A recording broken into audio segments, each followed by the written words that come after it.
Good morning. All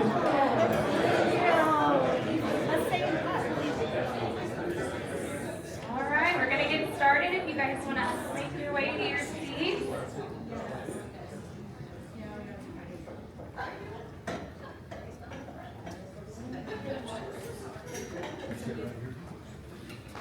So thank you all for coming today. My name is Cindy Kale. I am the board treasurer here at First Fridays. First Fridays exists to bring us together as leaders in our community, to network and to learn from each other. So we're excited to be here. Our mission here at First Fridays is to learn something new and meet someone new.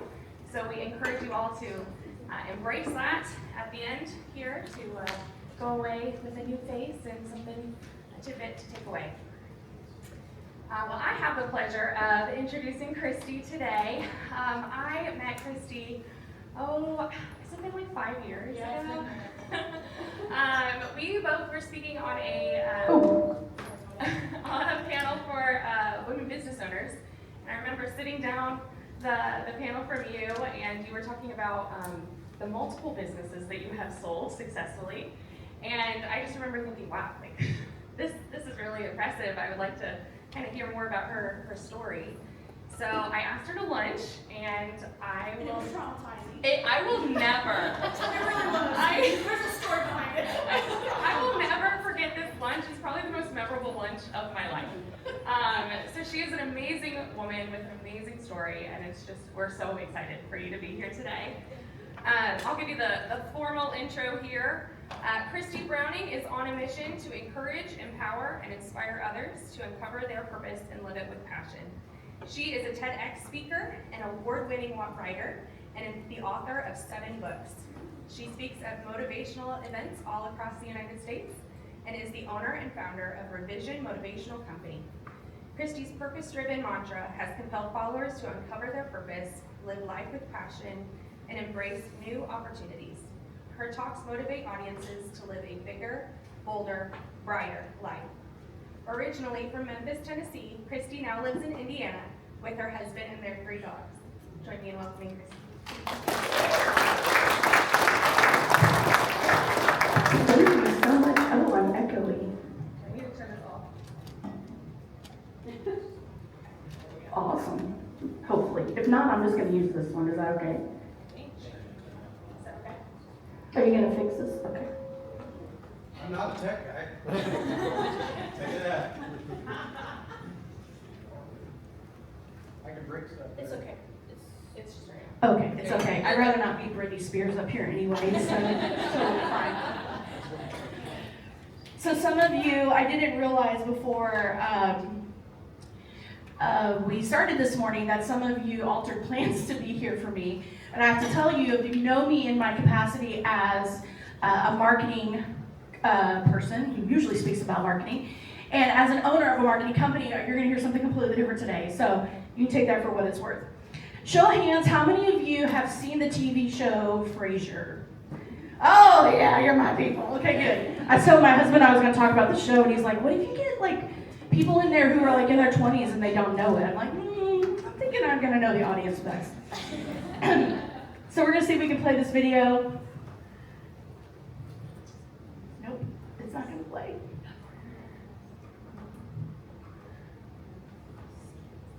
Maybe. I can't see what I'm doing over there.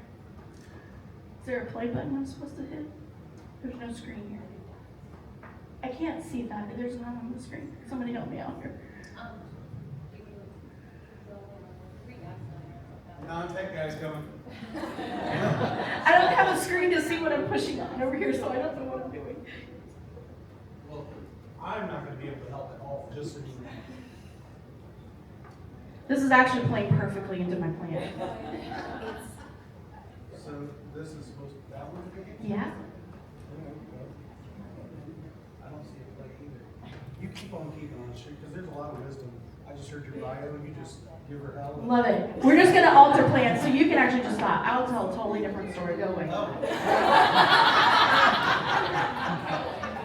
See, when you're a speaker and you've done a lot of speaking, you know how to go from like plan A to B, C, and D when you show up for things like this. You just never know what's going to happen.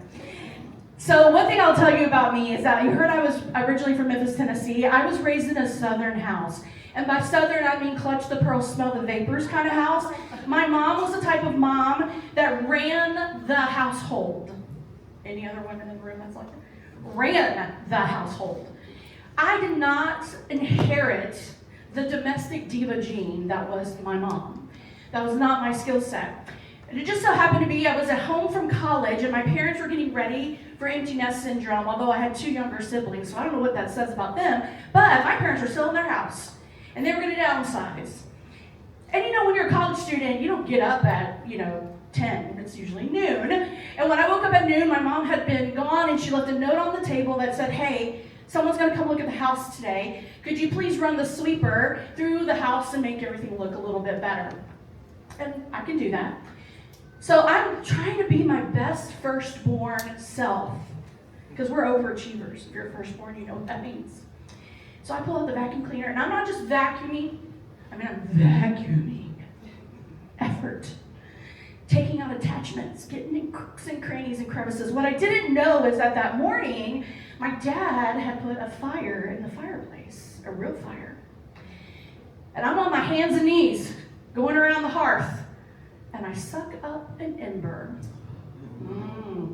Now this is a vacuum cleaner from the 1900s, so there's actual bag in the vacuum cleaner, right? It was before you got to see those clear canisters of all the disgusting things you're sucking up. Whoever invented that, I have no idea, because who wants to see that? But there's a bag, and all of a sudden I'm vacuuming, and I'm like, something smells weird, but I'm just going. I'm just at it. And before I know it, the living room starts to feel a little smoky. It's not as clear as it should be. And I turn around to see smoke billowing out of my mom's Bissell vacuum cleaner. And I think, oh my gosh, and immediately I know exactly what had happened. I panic. There's starting to be little flames sparking up through the vacuum bag. I grab the vacuum cleaner, and all I can think of is electrical fire, not electrical fire. Do I get flour? Do I get water? I don't know what I'm supposed to do. And I grab the vacuum cleaner and I run to take it and throw it outside. Except one very important piece that didn't happen. I didn't unplug it from the wall.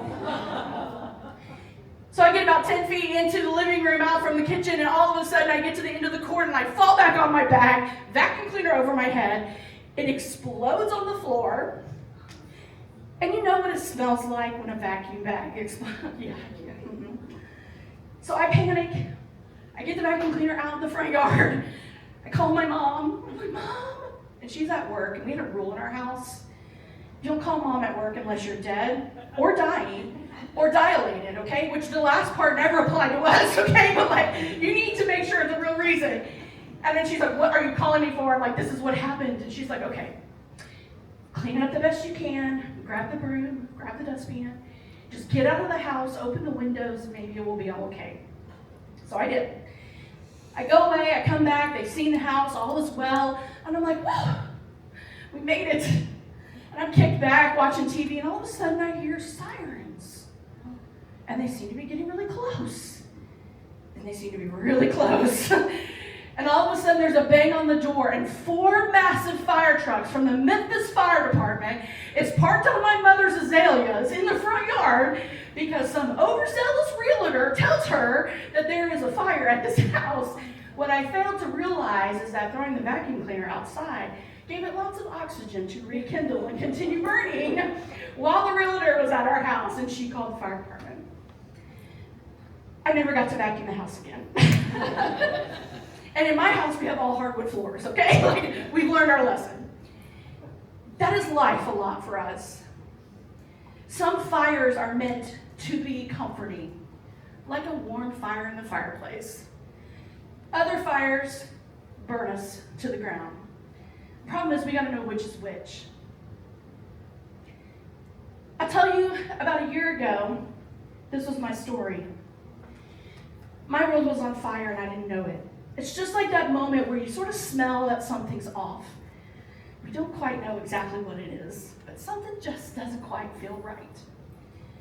7 years ago, I started a marketing company called Content by Request. We grew really, really fast, and it was exciting.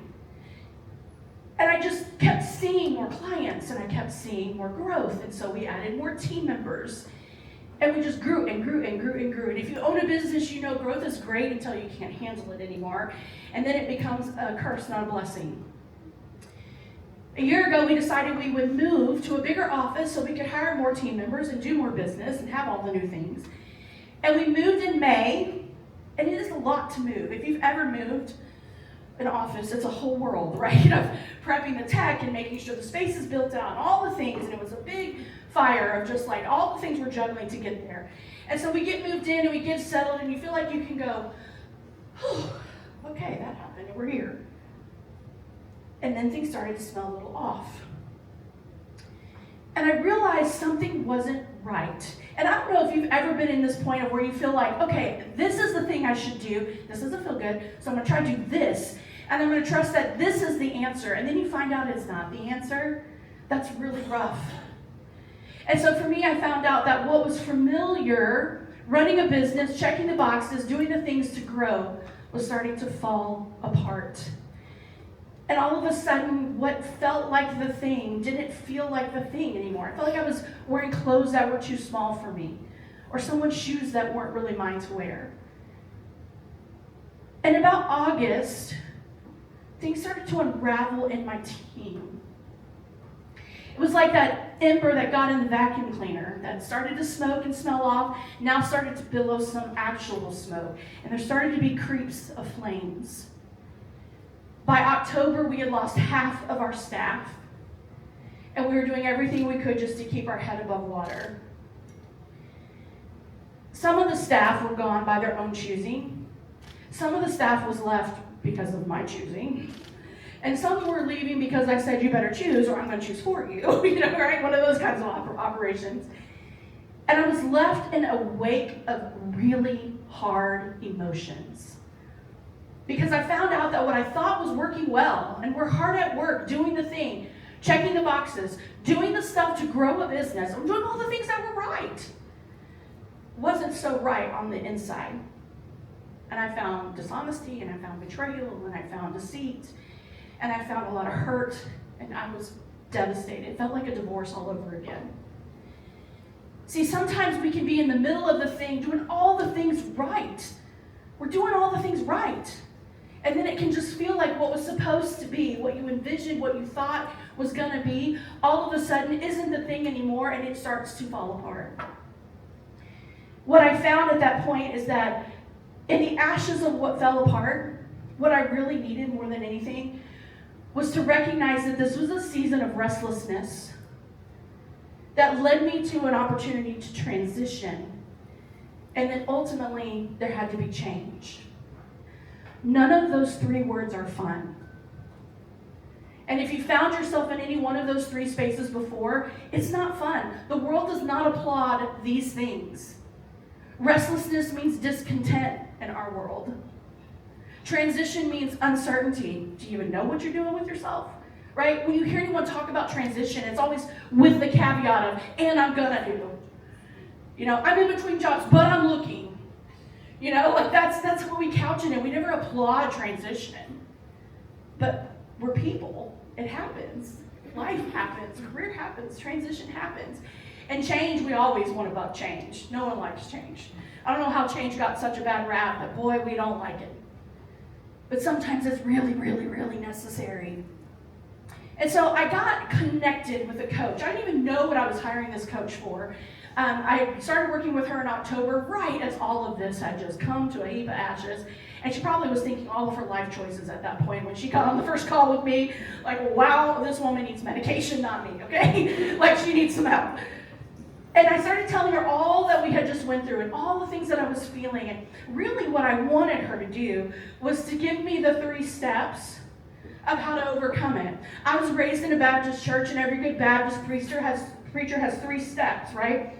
A step 1, a step 2, and a step 3. That's what I was looking for. That was a joke. Okay, just making sure you're with me. And I wanted a 3-step system to get things back on track. And instead, this is what she said to me. Why don't you just close the business? You won't even have half the staff to lay off. They've all gone. It's just you and a remnant of people. Why don't you just close it? My comment to her was, I don't even know if I want to do this anymore. And she said, well, then what do you want to do? Right before COVID, I closed a business, reVision Motivational Company.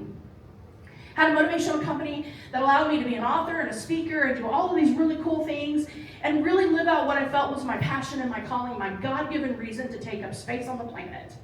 And then when COVID came, all of that stuff kind of went away, and I was left with this marketing stuff that I was doing just on the side, kind of for fun. It was a little bit of my background.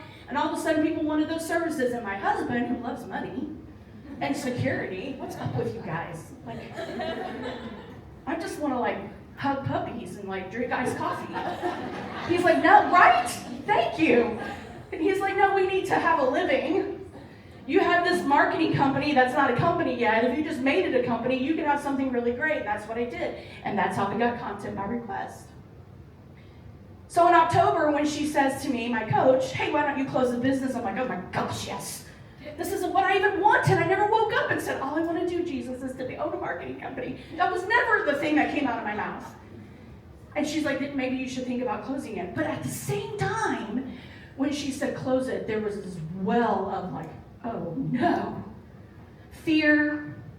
I'm a competitor, so there was that quitting feeling. All of those emotions too came with it. I was like, no, absolutely, I do not want to close it. I cannot possibly do that. What if everyone thinks I'm a failure? And she said to me, but what if you can lose control a little bit externally? Just a minute. Let's just imagine for a moment so that you can look inside and maybe make some changes internally. Because we don't want to make these decisions based on emotions or in the moment. But what if we could just create enough space just for a minute to look inside, take some inventory, and see where we're really at. And then she left me with this. What about the thing that you're holding together may not be the thing you were meant to hold on to at all? Now let me just spoil the ending really fast. I still have the marketing company. I didn't close it. But these were questions that really left me thinking, yeah, why am I? Why am I doing this? What do I want this for? What is this going to look like? How am I going to get there? And this was October, right before we really run into the holiday season. And so she challenged me during the holiday season to kind of take a breath and take a break. And to really think about what it is I want to do next. And quite frankly, I felt really stuck. And maybe you know the feeling of being stuck. But what if we redefine stuck to not be stuck in a negative way, but just that familiar needs to change? Do you know there's a premise and there's a really big scientific word for this, and I'm not going to remember what it is, so please don't come up and ask me afterwards. Google it, okay? But the theory is this, that anything that is left without maintenance eventually evolves into chaos. Think about this. You've seen the scenes of New York City after the apocalypse, right? It turns into chaos. Lions are leaping on BMWs. You've seen this in movies. It's because no one's maintained the city, and the city has evolved into chaos. The same is true for us. And sometimes that means taking stock internally to say, oh, okay, does my familiar need to change? Am I just running in the same old, mediocre beige setup that technically really needs some evaluation? And maybe what feels familiar isn't familiar so much. And what I really need to do is look at transitioning into something new. Now, you can't go home today and look at your kids and say, I'm reevaluating and I'm transitioning and you're all on your own, okay? Or go back to work today and say, boss man, I'm reevaluating and you're on your own. That's not the lesson today. Don't leave here with that, okay? The lesson is thoughts, mindsets. What does that mean? If we just go through the motions and check the boxes and do the thing, and we think that life is this linear line, we may end up over here and go, how did we end up here? And that's when we make rash decisions. That's when we go through midlife crises and we decide we don't want to do the things anymore. We make rash choices and we cut things out of our life. But the reality is we were meant to look at that all along. And life isn't linear. Life was like this. My grandmother used to tell us all the time that if you want to find joy in the journey, you have to learn how to embrace the beauty of detours. Gosh, that's good, right? And it's so true because sometimes things need to evolve into something different and something new. These are some lessons I learned in that quiet time, is that I can't build a new life with the same identity that I have right now. Change had to happen. Something had to change. Something had to be new. Something had to be transitioned. I couldn't keep going the way I was going and expecting something different. The identity had to change. The other thing I learned is that clarity doesn't come from doing more or thinking harder. But this is what the world tells us. Well, if you're uncertain, just get going. Jump up and answer the door. Opportunities knocking. Do more, do more, do more, do more. But the problem is that more times than not, what we really need is we need stillness so that we can even think. We can feel. We can check in with ourselves. We can know who we are and what the heck we're really trying to do. What are we doing in the space and place that we found ourselves? And I'm here to tell you, after 6 years of grinding the crap out of a business, doing more was never the answer. Adding more clients, adding more team, adding more square footage, we did all three, was not the answer. But stillness brought power. And if you're a believer, you know that's biblical. We're told to embrace stillness and peace and tranquility. So in the stillness, I had some thoughts about what I really, really wanted to do. And right before the end of the year, I had another call with a coach, and I said, okay, I'm not going to close the business. It pays me a paycheck. My husband likes money. We have to keep doing this. What's next? What you got next? And she said, okay, you love this speaker, writer persona that used to be. What would it look like if you allowed yourself the chance to put some of that into your life in 2026? And I almost hung up on her. Because who's got time for more? And I suppose my excuse to her was like, I'm sorry, like, out of time, I got 24 hours, I'm already needing 36, like, how do I put more in here? And she's like, girl, you are gonna be busy no matter what you put yourself to. It's about making the choice. You got 24 hours like everybody else. How are you gonna spend it? And let me challenge you by saying, it doesn't have to be all or nothing. Anybody else fall into that, like, mental category? Of like, I either have to be all in over here or all in over here. I couldn't possibly mix it together. And she's like, what if you just did it and it didn't have to be a business? Me, toxic entrepreneur, like that's like, well, I don't know how to do that. I gotta monetize it, you know? And she's like, what if you did it? What if you just did it because you love it? And I was like, yeah. She's like, okay, I want to leave you with this. I want you to book 6 speaking engagements in 2026. And she said, and here's what I'm going to tell you. You know more people now than you did 7 years ago. You have more platform, a bigger platform, more resources, more connections. I think you could do it and not even bat an eye. And I thought, this woman's crazy. Pass the mashed potatoes. I'm going to check out for the Thanksgiving and Christmas holiday. And I really did. I didn't do any planning or any of the homework that she gave me. I just thought, okay, we'll see how this works. And January rolled around. There was nothing fancy about this moment. It was like a Tuesday night. I was sitting at home. My husband works second shift, so he's not at home. It's quiet. I'm probably laying on the couch with the dog next to me. Like, there's nothing fancy. No heavens opened. No angelic chorus. And it just hits me that maybe I could send an email to just a couple of people that's safe. And maybe tell them I would sort of consider speaking if I had the time in 2026. And so I sent the email out. Within a week, I booked 6 speaking engagements. This is speaking engagement number 2 of the 6 so far this year. Now, I don't say that for applause, but thank you. You can actually blame Deb Morrison for it. Because she was like, have you spoken for Fridays? I was like, no, I haven't. Tell me more. And so there is a space and time for it. And I was so excited. I got so inspired. I was like, oh my gosh, I got 6 speaking engagements. What else can I do? Oh, I'm going to relaunch my Facebook group. I'm going to write a book. I got a podcast idea. I'm going to start doing all things that I did. And I couldn't wait to get back on the phone with that coach and tell her.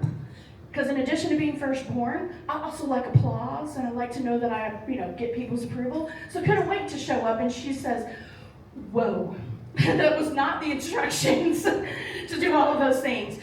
And maybe you just put more on your plate without taking anything else off. And I think you might be heading towards burnout if you're not careful. Even the good things that are meant for us can be toxic for us in the wrong proportions. And she said, I think you need to make up a better plan. And I think maybe what you ought to think about is that you need more meaning in where you spend your time. Now I want you to think about this for a second. How many of you set goals for your business or in life, or you've set challenges? 3 people. Fantastic. Okay, thank you. I knew I was speaking to a group of achievers. How many of you have maybe not hit those goals? Anybody come forward? Yeah, right? How many of you have worked really, really hard and woke up in the middle of it and thought, now why did I set this goal again? What did I want to do this for? Goals, vision, we know that in the business world. But what sometimes we disconnect from in our personal lives is the meaning behind it. And Simon Sinek talks about why. I think meaning goes beyond that. I think meaning connects to the purpose and the passion and the reason we show up under the labels that we wear and the spaces we choose to operate in. And so yes, we can do all the right things, but it isn't about what we do, it's about who we are. We're so caught up in the doing, we forget about the being. One of my favorite movies is Marvel. Anybody a Marvel Comics fan? Superhero? Give me some Iron Man. Jesus. But there's one character, Dr. Strange, who's a renowned surgeon, known for his surgery, known for his techniques. I mean, he's got it. And if you ever watched that movie, at the beginning of the movie, he is ego-driven. That's a small definition of him. He's got the fancy car, and he's got the beautiful women, and he's all about the things. And then he gets in a car accident, and he can no longer be a surgeon. Who is he? Where's the meaning in his life now? There was an interview with Tom Brady. I know, don't come at me, Colts fans. I don't like him either. But he was interviewed right on the cusp of his retirement, and he said, I have to go figure out who Tom Brady is without holding a football. What we do cannot be the definition of who we are, because what we do can change, evolve, sometimes of our choosing, sometimes not. But we have to have a better meaning for what we're doing. And all of the activity of me running around trying to be a speaker again and write a book again and do all the things is fine. But she knew, and I knew, eventually we were going to miss the meaning. We would have lost the plot. And I would just end up in the same space I already was with the marketing company. Not about what I do, but about who I am. Then when she said, you don't need another goal. Girl, you got so many goals. You don't need more goals. I didn't need another goal. What I needed was a clear vision. Goals are a measuring stick. Vision is a map. And many times we're so busy running for the goal, and we just want to measure up, and we want to check the box and say we did it and we accomplished it, and I hit the weight, or I hit the dollar amount, or I retired earlier, whatever the goal may be. And then we wake up and we think, wait a second, what was this all about? What was the meaning? What was the path? Or you can do like I do sometimes and have a really great goal, but then life happens and all of a sudden that goal sits over here and I'd rather just set more goals. Nothing can save my life like a brand new planner and a brand new goal. Women, we love planners. Yeah, thank you. I got a drawer full of them. They never save me, but I think they will every year. I buy some more. And then they do this really great thing in the academic year, which means more planners come out in June and July. And it's yes, I've been reborn. Okay, so that is not the thing. More goals, more plans without a vision just drive us off the cliff.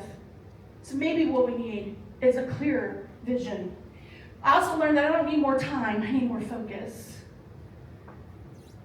If you think about the old adage, and this is something that I did not come up with, but you've all heard it, seen it about the magnifying glass. When the sun comes into the magnifying glass, it channels its rays, its energy, into one singular focal point, and you can burn a lot of ants. Or something probably more productive, but as kids we used to burn ants. And sometimes focus is the very thing that we need, but we don't always know how to get there. And dare I say, we need to rewind and go back to meaning and go back to vision and then allow for the focus. It's small, it's simple. It's not a focus on 5,000 things. It's small, it's little. That's not what the world applauds. The world applauds more. The world applauds bigger. And the bigger you do, and the more that you do, the bigger impact you have and the greater you are. That's not true. And we bought that lie. I bought that lie. And what I needed was just a better focus on what was the reality and what was really necessary for the growth that I wanted to have. So you may be sitting here today and thinking, that's funny, Christy, you made me laugh a little bit on a Friday. But I have no idea what you're talking about. I've not experienced this, I'm not in this, that's not where I'm at, I got the world by the tail and I'm conquering it, and I'm good with a capital G. Let me just leave you with this. It won't always be that. And if you've landed at whatever age you are right now and you haven't discovered that life comes with ups and downs and goods and bads, I want to be your friend because you've got some good lucks and I want to know what that is. But the truth of the matter is that life deals us the detours. And just file this in your brain for a moment. And check the meaning, the vision, the focus. If you're in the midst of it right now and you're like, "Whoa, girl, have you been reading my diary? Because this is what I've been dealing with right now." You're not alone. Just like I needed a good coach, so do you. A mentor, a prayer partner, someone that can listen to you, support you, cheer you on. And can I tell you that in the wake of all that I dealt with just 6 months ago, there were those people that came in masses for me. Some of them didn't even know that that's what they were doing. But showing up in my space, checking in with me, someone coming to me and saying, "I don't really know what's going on, but something's going on, and I just want to make sure, are you okay? Can I do something for you?" Like, they didn't even know. We aren't meant to go through the things we go through by ourselves. No man is an island, right? We don't do the things solitarily. I don't think that's a word, but we're going to use it, okay? We are not meant to stand by ourselves. What we really need is someone to help us pick up the vacuum cleaner and get it to the right place and talk us through, because doing more, thinking harder, and acting isn't always where clarity comes from. Someone can clear the dust for you, grab you by the arm and the hand and say, "Let's walk," and help you get through this. Don't show up and do life alone. If you're on the outside of this, you've come through the other side of it like I have, and I'm just a couple of months removed from this. Like, this is still very real and raw, and I'm probably still living some of it out. Don't ask me about my to-do list today, because it's probably really lengthy. And if that's you and you find yourself on the outside of this, don't walk away. Turn around and find someone to bring back with you. Share your story. Tell people the reality of what you've battled through, gone through. Show your battle scars appropriately to the right people. I don't mean that figuratively, I mean it literally too, but also figuratively, because you can't just trust everybody with everything, right? But tell some people your story, bring some people into your journey. That's a surefire way to connect all that you've gone through and all that you've done to a greater meaning. Things that you keep in the dark are meant to hold you there. Things you bring into the light begin to project you and be a platform for you. So don't hide in shame and guilt. There was a lot of shame and guilt when I woke up and realized that I had taken my hands off my business to let a group of employees run it into the ground. It was shameful. It was embarrassing to show up at Kim Borland's bank and be like, "I have no idea where all my money went. I have no idea why this is happening. I don't know what this is for. Don't ask me what that charge is. I have no idea. Where did that go?" That was really embarrassing to go to my accountant and be like, "Oh, I don't know. I'm supposed to be the business owner." But when we hide in that shame and guilt, then we let that have power over us. When we bring it into the light and we tell the story, that's when it can be used for something good, and it begins to be the thing that shapes us. It no longer is the thing that shackles us.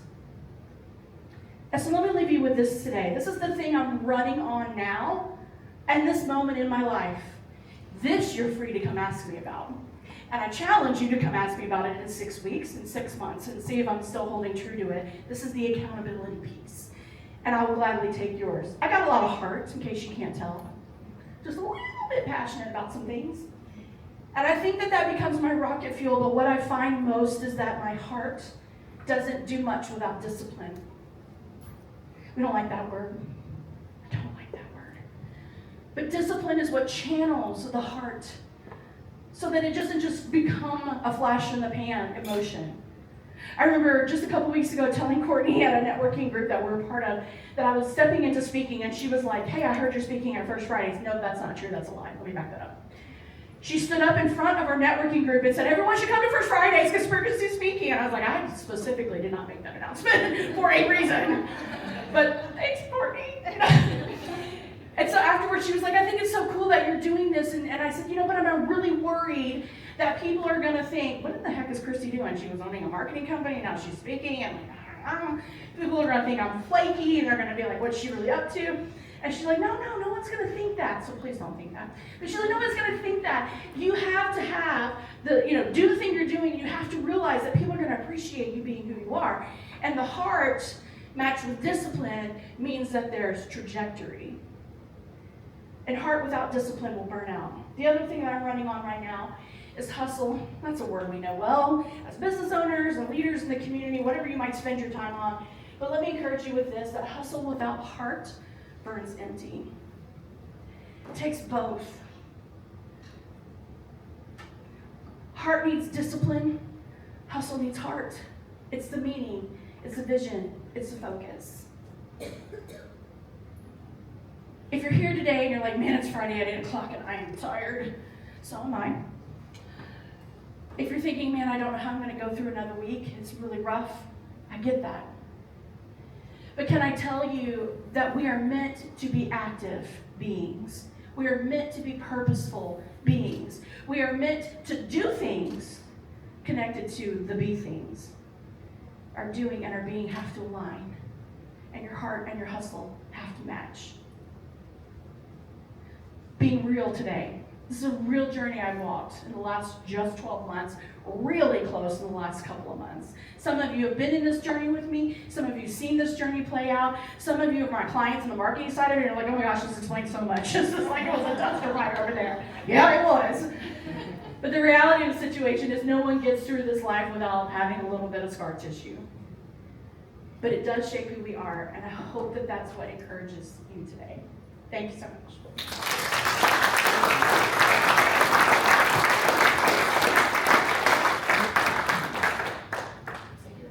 Okay. All right, guys. That was awesome, Christy. Thank you so much for sharing that with us today. I was gonna open this up for questions or comments if you guys have some. I did not know this was part of it. On the spot. Anybody? That's good, leave me speechless. Here we go. Back there. Yes, Miss Courtney. How did you know it was the time to pivot? What in your gut suddenly was like, all right, there wasn't a certain one thing, right? Kind of a leap of faith? There wasn't just one thing. There was a moment, though. I had come to the office on a Saturday, and I remember pulling up in front of the office, and if you've been to my office, it's gorgeous, and I worked really hard to have this beautiful space. And I remember thinking to myself, I could just go in, throw the keys in the door, walk away, and never come back here. And then I began putting a plan in place for it. And I'd even told my husband, I could sublease that office out. I know 6 people I could call right now who would want that office. I can give my clients, 3 months notice. I could tell my team they got a 90-day severance, and we could just be done. And he went white as a ghost, but and that was emotion. I needed to rethink that a little bit. But there wasn't just one thing. It really was the culmination of a lot of things. But this is where the stillness becomes important, because if all we do is just continue to try to put out the fire, and we don't stand around and go, wait a second, why is there fire? And how do I check in on that? Then we'll just keep chasing and running. And what is the effort we have to put into managing the fire is never what we were really supposed to be doing. And I think about the vacuum cleaner story, and I think if all I did was just throw the vacuum cleaner out there, and I never really looked at, well, what happened? How did that come? We'd all just be standing around going, let's bring that flaming vacuum cleaner back in here. We don't understand what was going on, right? There was a point of definition that needed to happen.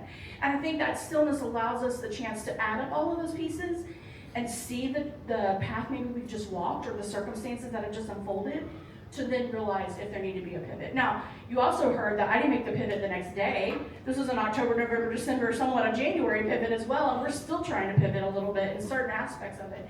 And I think it's also important to give yourself grace. That pivot doesn't mean just like that. You may not know what you're pivoting to yet. There's something about just getting to walk in the present. And again, we don't applaud that very much in the real world, but pivot sometimes takes some time. And it takes some stillness to see that when you need it. Yes, Lisa? 3 questions I'll take up for the rest of the group. First is, during your whole business experience, have you had an accountability partner or a coach before this one? Yes, the answer is yes. I went for about a year without one. That was probably some of my undoing. because I didn't have some money for that year. Not that I didn't think I needed someone, I was just trying to find the right person. So yes, I believe in the power of coaching and accountability and mentoring. It is so important, and it is like a big piece of what makes me who I am, is having those people in my life. Second question, you have a circle of people, you mentioned your accountant and your banker, et cetera, that you meet with on a periodic basis to go over what you're thinking and to get their expertise. I do now. You do now. Okay. Did not. I thought I was being a great, smart business owner by delegating a lot of that, and I didn't realize delegating still meant I had to look at things. A lesson learned. An expensive lesson learned. But no, we have those things in place now. Of course you would ask me that question, Lisa. You being the person that can do that for people. The last question is, what do you do to develop yourself and your skills? So part of that, part of that's all rooted in my faith.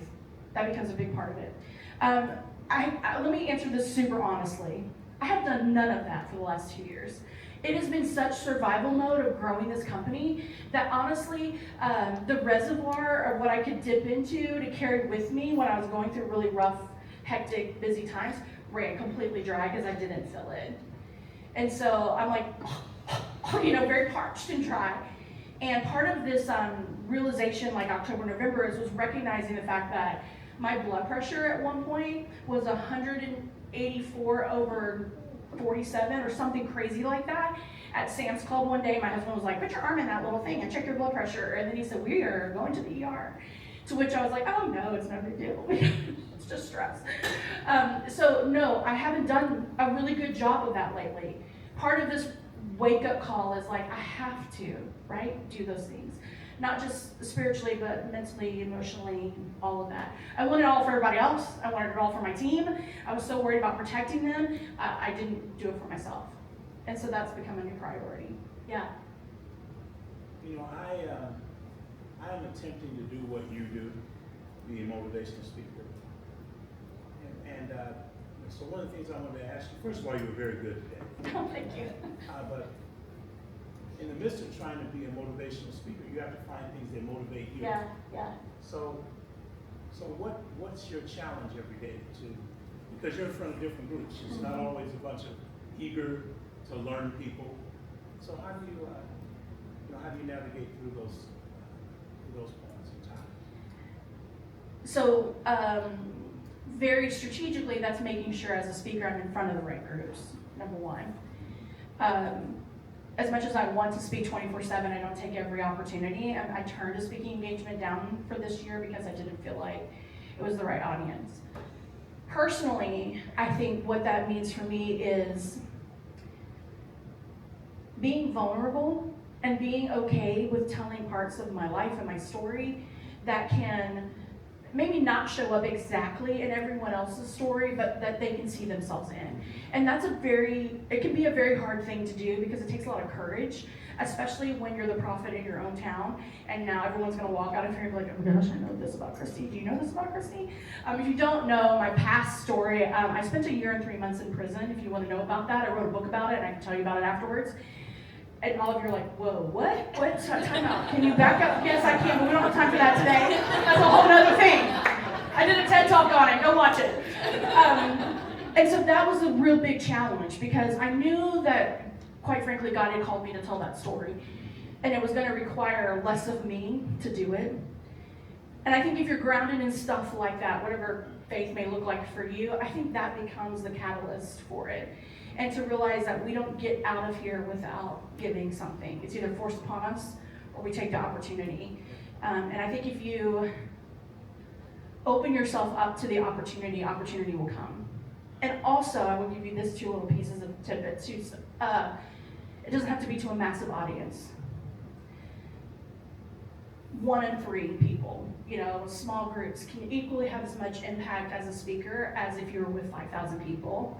So don't diminish that. And if no one's going to bring you to their stage, build your own. Host your own thing, do your own thing, bring people to it, and tell your story.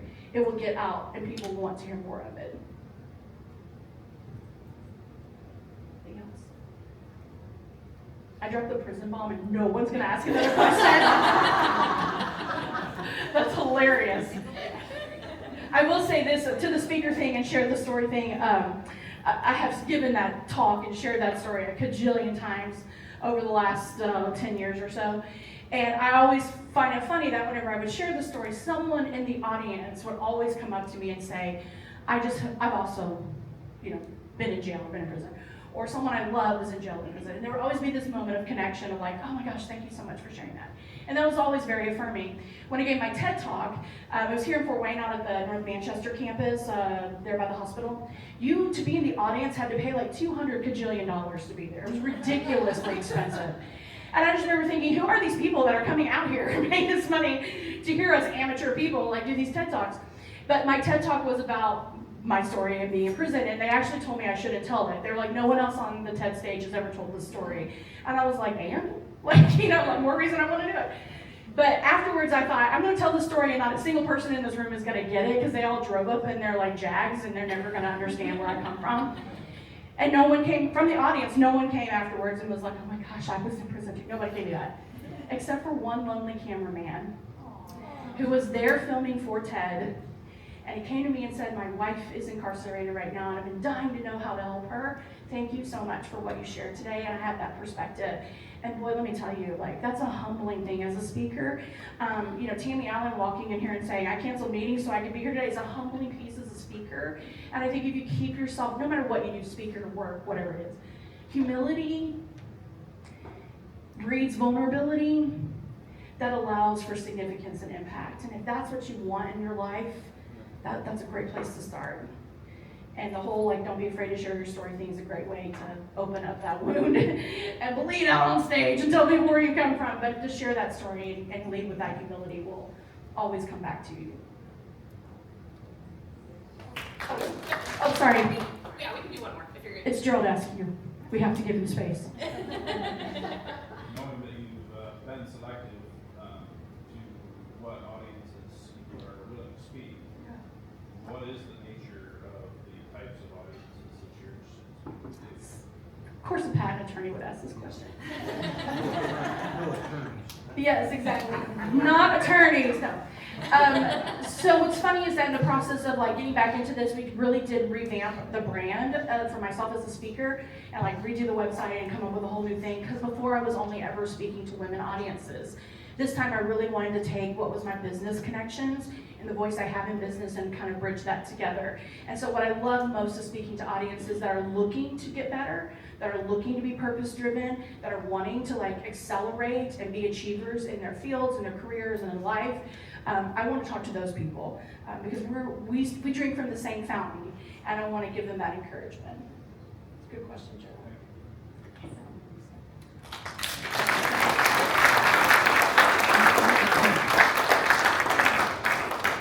Thank you so much, Christy. I just wanted to share next month, May 1st, same place and time, we will have the president of Junior Achievement joining us to be our speaker. So don't forget about that. We'll see you there. And also, finally, our Lead Well event is coming up. It feels like it's just right around the corner, June 5th.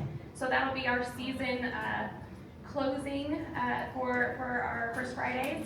It is a half-day conference. We still have sponsorships available, so if you want a table or if you want a booth in the back, we still have those available. So feel free, we'll leave this up so you can use the QR code if you want, but meet someone new before you head out. Thanks, guys.